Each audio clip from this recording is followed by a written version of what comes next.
மிக துல்லியமான ராசி பலன்களை உடனுக்குடன் தெரிந்து கொள்ள நம்ம காட் ராசி பலன் சேனலை சப்ஸ்கிரைப் பண்ணிக்கோங்க. மறக்காமல் பக்கத்தில் இருக்கிற பெல் பட்டனை டச் பண்ணி ஆல் அப்படின்ற ஆப்ஷன் வரும், அதை அழுத்திக்கோங்க. அப்போ தான் நம்ம போடுற வீடியோக்கள் உங்களுக்கு வந்து கொண்டே இருக்கும்.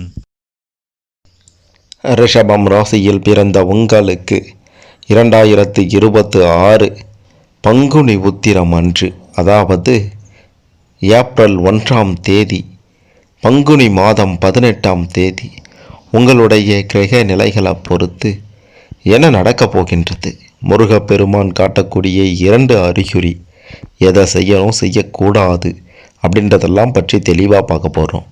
அதுக்கு முன்னாடி நீங்கள் எந்த தமிழ் மாதத்தில் பிறந்தீங்கன்னு கமெண்ட்டில் சொல்லுங்கள். மறக்காமல் இந்த வீடியோவை லைக் பண்ணிக்கோங்க. அப்போதான் அது என்ன அப்படின்றது உங்களுக்கு தெரிய வரும். முதல்ல உங்களுடைய கிரக நிலைகளை பற்றி பார்க்கும்போது, தன வாக்கு குடும்பஸ்தானத்தில் குரு பகவானும், சுகஸ்தானத்தில் கேது பகவானும், பாக்கியஸ்தானத்தில் சந்திரன் பகவானும், தொழில் ஸ்தானத்தில் புதன் பகவானும், ராகு பகவானும், செவ்வாய் பகவானும், லாபஸ்தானத்தில் சுக்கிர பகவானும், சூரிய பகவானும், சனி பகவானும் என்று கிரக நிலைகள் இப்படிதான் அமைந்திருக்கின்றது. அது மட்டுமல்லாமல் 1/4/2026 பங்குனி உத்திரம் அன்று செவ்வாய் பகவான் தொழில் ஸ்தானத்தில் இருந்து லாபஸ்தானத்திற்கு மாறுகின்றார். இதன் காரணமாக ரிஷபம் ராசியில் பிறந்த உங்களுக்கு பல எதிர்பாராத திடீர் சம்பவங்கள் நடக்கப் போகின்றது. தொழில் ரீதியாக எதிர்பாராத திடீர் யோகம் அடிக்கப் போகின்றது. வியாபாரத்தில் கொடிகட்டி பறக்கக்கூடிய நிலையும் இருக்கின்றது. எதற்கு எடுத்தாலும் கோபப்படுவதை விட்டுவிட்டு சற்று நிதானமாக சிந்தித்து செயல்பட்டால் இந்த பங்குனி உத்திர நாளில் மிக பெரும் வெற்றியை உங்களால் பெற முடியும். தொழில் ரீதியாக நீங்கள் சக ஊழியர்களிடம் கொஞ்சம் கவனமாக இருக்க வேண்டும். வியாபாரத்தில் வாடிக்கையாளர்களிடம் ரொம்ப எச்சரிக்கையோடு இருக்க வேண்டும். நீங்கள் ஒரு முதலாளியாக இருக்கும் பட்சத்தில் தொழிலையும் வியாபாரத்திலையும் உங்களால் கொஞ்சம் அனுசரித்து போக முடிந்தாலே நீங்கள் மிக பெரும் வெற்றியை பார்க்க போகிறீங்க இந்த தினத்தில் அப்படின்றது உறுதி. கொஞ்சம் கோபப்பட்டால் கூட மொத்தமும் சர்வ நாசம் ஆக்கிவிடும் அப்படின்ட்டு கூட சொல்லலாம். அதே மாதிரி நீங்கள் ஒரு தொழிலாளியாக வேலை செய்கிற இடத்துலையும் சரி, ஒரு வியாபார ரீதியாக நீங்கள் தொழிலாளியாக அந்த இடத்துல இருந்தீங்க அப்படின்னா உங்களுக்கும் நல்லது நடக்கக்கூடிய காலகட்டமாக இந்த பங்குனி உத்திரம் இருக்க போகின்றது. ஒட்டு மொத்தமாகவே தொழில் ரீதியாக வியாபார ரீதியாக உங்களுக்கு சிறப்பாக இருக்கும் அப்படின்றதுனால மிக பெரும் அளவிலான பண வரவு இருக்க போகின்றது. சரியாக பயன்படுத்தி கொண்டால் பெரும் முன்னேற்றத்தையும் உங்களால் பார்க்க முடியும் அப்படின்ட்டு உறுதியாக சொல்லலாம். அதே மாதிரி குடும்ப ரீதியாக உறவுகள் ரீதியாக பார்க்கும்போது குடும்பத்தில் பெரிய பிரச்சனைகள் எல்லாம் இல்லாமல் சுமூகமான ஒரு நிலை காணப்பட போகின்றது. இதுவரைக்கும் உங்களுடைய வீட்டில் தடைபட்டு கொண்டிருந்த சுபகாரியங்கள் எல்லாம் இனிதே நடந்து முடிய போகின்றது.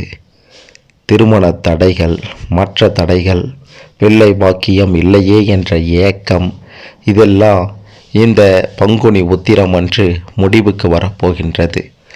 யாரெல்லாம் உங்களை குடும்ப ரீதியாக எதிர்த்தார்களோ அவங்களே உங்களை விட்டு விலகி போக போகிறாங்க. குடும்ப ரீதியாக சிறப்பான பலன்களை நிச்சயம் நீங்கள் பார்ப்பீர்கள் என்பது உறுதி. கிட்டத்தட்ட குடும்பத்தில் நீங்கள் வச்சது தான் சட்டம் அப்படின்ற ஒரு நிலை உருவாக போகின்றது. சகோதர சகோதரிகளாலேயும் நன்மைகளை பார்க்க போகிறீங்க. தாய் தந்தை வழியில் பல நல்ல செயல்கள் நடக்கப் போகின்றது. குடும்ப பிரச்சனைகள் எல்லாம் விலகி, சொத்து தொடர்பான பிரச்சனைகள் எல்லாம் அடியோடு விலகி, குடும்பத்தில் உங்களை அசைக்க ஆளே இல்லை, குடும்பத்தில் நீங்கள் தான் தலைவர் அப்படின்ற ஒரு நிலை நிச்சயம் உண்டாக போகின்றது. அதையும் பயன்படுத்தி கொண்டு பெரும் முன்னேற்றத்தை நீங்களும் சரி, உங்களுடைய குடும்பமும் சரி அடைய போகிறீங்க அப்படின்றது உறுதி. மிக மிக முக்கியமாக இந்த பங்குனி உத்திரம் அப்படின்றது முருகப்பெருமானுக்கு சிறப்பான தினம். முருகப்பெருமான் வழிபாடு மிக பெரும் அளவிலான நன்மையையும் ஏற்றத்தையும் முன்னேற்றத்தையும் உங்களுக்கு கொடுக்க போகின்றது. எதிர்பாராத திடீர் அதிர்ஷ்டங்களும் அடிக்கப் போகின்றது. இருந்தாலும் நீங்கள் பெண்களிடத்தில் பேசும்போது எச்சரிக்கையோடு இருக்க வேண்டும். முருகப்பெருமான் பார்த்தீங்கன்னா ஒரு அறிகுறி, அதாவது ஒரு பிரச்சனை வரும்போதும் அறிகுறியை காண்பிப்பார். அல்லது ராஜயோகம் அதிர்ஷ்டம் இது அடிக்கும் போதும் அறிகுறியை காண்பிப்பார். அப்படி ஒரு தீய செயல்களில் இருந்து உங்களை காப்பாற்றுவார். இன்னொன்று, மிக பெரும் அளவிலான ராஜயோகம் அதிர்ஷ்ட யோகம் உங்களுக்கு அடிக்கப் போகின்றது அப்படின்றதற்கான ஒரு அறிகுறியையும் காண்பிப்பார். ஒன்று நல்லது, ஒன்று கெட்டது. ஆனால் இரண்டிலையுமே முடிவில் மிக பெரும் அளவிலான சந்தோஷம் உங்களுக்கு இருக்கக்கூடிய அளவிலான 2 அறிகுறிகளை காண்பிப்பார். சரியாக பயன்படுத்தி கொண்டாலே நீங்கள் ராஜயோக வாழ்க்கையை நிச்சயம் அனுபவிக்கலாம். உடல் ஆரோக்கியம் சிறப்பாக இருக்க போகின்றது. இதற்கு முன் தொல்லை தந்து வந்த நோய்கள் எல்லாம் உங்களை விட்டு விலகப் போகின்றது. உடல் சூடு தொடர்பான பிரச்சனைகள் மட்டும் கொஞ்சம் தொல்லை தரலாமே தவிர பெரிய பாதிப்புகள் இருக்காது என்பது உறுதி. கடன் பிரச்சனைகளை பற்றி பார்க்கும்போது உங்களுக்கு கடன் தொல்லைகளே இல்லை என்ற நிலையும் உண்டாகப் போகின்றது.